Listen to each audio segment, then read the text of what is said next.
B.Ed admission 2026-27 संपूर्ण विद्यार्थ्यांनी आपले फॉर्म भरलेले आहे आणि 2 तारखेपर्यंत तुमचे जे फॉर्म आहे हे व्हेरीफायसुद्धा झालेले असेल. आता यापुढील प्रोसेस काय असणार आहे, भरपूर असे विद्यार्थी आहे की जे कन्फ्यूज आहे. आणि आपल्याला जो टाईम टेबल दिलेला आहे त्या टाईम टेबलनुसार जर बघतो म्हटलं तर आपल्याला मेरिट लिस्टचा जो टाईम टेबल आहे हा सुद्धा उपलब्ध करून दिलेला आहे. तर उद्याला विद्यार्थ्यांची जी प्रोव्हिजनल मेरिट लिस्ट आहे ही साईडवर उपलब्ध करून देण्यात येणार आहे. त्याप्रकारे मेरिट लिस्ट कशी चेक करायची, पुढील प्रोसेस काय असेल हे आपण तुम्हाला उद्याला अपडेट देऊ. परंतु आता विद्यार्थ्यांसाठी जी महत्त्वाची माहिती आहे ही समजून घेणं गरजेचं आहे. बघा, ज्या विद्यार्थ्यांचे फॉर्म पार्शियली व्हेरीफाईड असेल किंवा नॉट व्हेरीफाईड होते, किंवा ज्या विद्यार्थ्यांनी 30 आणि 31 तारीख या 2 दिवसामध्ये जर तुम्ही तुमचे फॉर्म भरलेले असेल तर तुमचे फॉर्म 31 आणि 2 तारखेच्या मधात म्हणजे 31, 1 आणि 2 असे 3 दिवसामध्ये तुमचे फॉर्म व्हेरीफाईड झालेले असेल, किंवा काही विद्यार्थ्यांचे फॉर्म पार्सली व्हेरीफाईड राहू शकतात ज्यांनी या पिरियडमध्ये फॉर्म भरलेले असेल त्या विद्यार्थ्यांचे. क्लिअर. तर आता काय लागणार आहे, आपली प्रोव्हिजनल मेरिट लिस्ट लागणार आहे. बघा, ही कधी लागणार आहे, 4 तारखेला म्हणजे उद्याला कोणत्याही वेळी आपली जी प्रोव्हिजनल मेरिट लिस्ट आहे ही जाहीर केली जाणार आहे. त्यामध्ये तुम्हाला 2 लिस्ट असणार आहे, 2 नाही 3 लिस्ट असणार आहे. कारण यामध्ये एक असणार आहे महाराष्ट्र स्टेटची, एक असणार आहे OMS अदर महाराष्ट्र स्टेटची आणि एक लिस्ट असणार आहे नॉट इलिजिबल, म्हणजे जे विद्यार्थी पुढील प्रोसेससाठी इलिजिबल नसेल त्यांच्यासाठी स्पेशल लिस्ट राहू शकते, म्हणजे राहणारच आहे. अशाच प्रकारे 3 लिस्ट लागणार आहे उद्याला.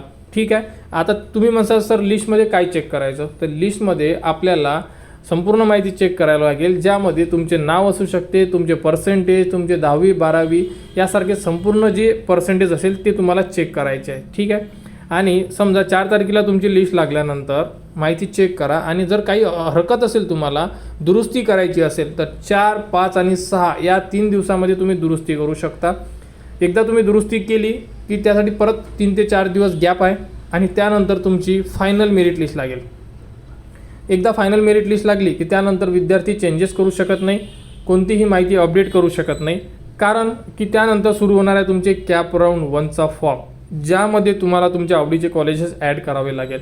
आता तुम्ही म्हणसाल सर मेरिट लिस्ट चेक करायची तर कशा प्रकारे काही डेमो वगैरे आहे का, तर तुम्हाला डेमो दाखवतोय. बघा, आता डेमो हा आपला नाही आहे, आपला म्हणजे B.Edचा नाही आहे, LLBच्या साईडवरचा तुम्हाला डेमो दाखवतो. कारण B.Edची आणि LLBची साईड सेम आहे, तर तुम्हाला एक समजून घेण्यासाठी आहे फक्त डेमो. ठीक आहे. तर बघा, आता कारण की B.Ed आणि LLBची जी साईड आहे ही सेम असल्यामुळे अशा प्रकारे अपडेट येईल तुम्हाला. ही माहिती LLBची आहे, ही कशासाठी घेतोय आपण, जस्ट डेमो म्हणून.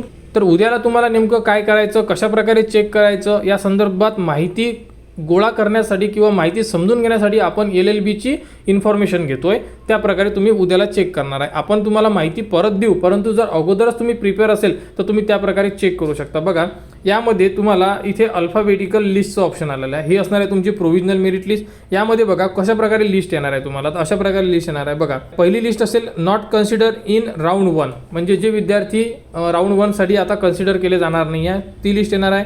त्यानंतर आउटसाईड म्हणजे OMS अदर महाराष्ट्र कॅन्डिडेट.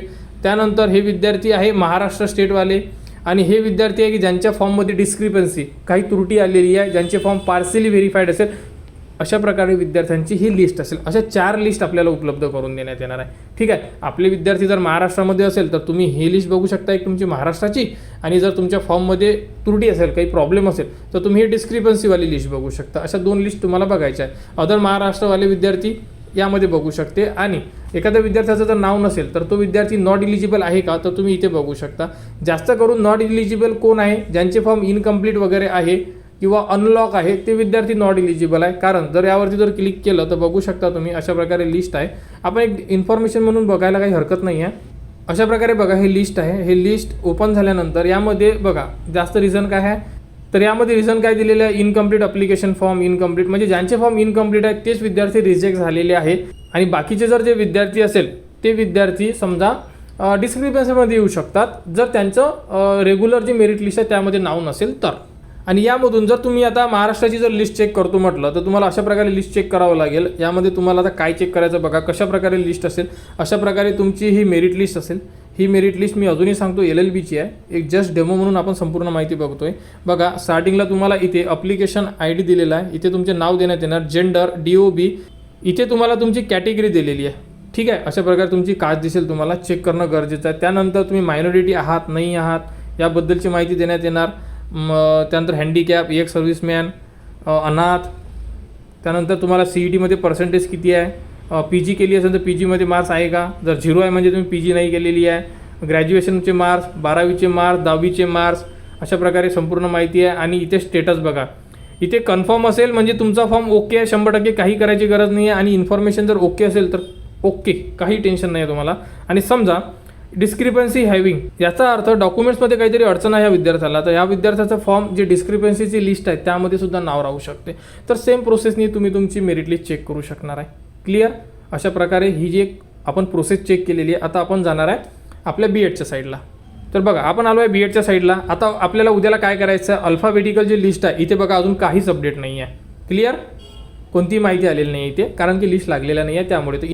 तर उद्याला म्हणजे उद्या 4 तारीख आहे, प्रोव्हिजनल मेरिट लिस्ट लागणार आहे. तर इथे तुम्हाला 4 लिस्ट देण्यात येणार, सेम टू सेम जसं आता आपण LLBचं बघितलं त्याप्रकारे. आणि त्याप्रकारे तुम्हाला लिस्ट आणि बाकीची जर माहिती काही अडचण असेल त्याबद्दलची माहिती तुम्हाला आपण वेळेवर आपल्या चॅनलवर देऊच. फक्त या प्रकारे तुम्ही लिस्ट चेक करू शकता. आणि त्यानंतर त्रुटीपूर्ण कसं करायची या संदर्भात सुद्धा तुम्हाला माहिती देण्यात येणार. तर सध्याची अपडेट फक्त एकच आहे की आपला फॉर्म जर कन्फर्म असेल तर उद्याला मेरिट लिस्ट चेक करा. मेरिट लिस्टमध्ये त्रुटी वगैरेची जी लिस्ट असेल त्याबद्दल पुढील काय करायचं, डिस्क्रिपन्सी आली पूर्ण कशी करायची या संदर्भात तुम्हाला व्हिडिओ देऊ आपण उद्याला. सध्याची अपडेट फक्त एकच आहे, जी म्हणजे की उद्याला मेरिट लिस्ट लागणार. क्लिअर? आणि त्यानंतर आपण जी प्रोसेस आहे ती नंतर सांगू, कारण की विद्यार्थी कन्फ्यूज व्हायला नको त्यामुळे.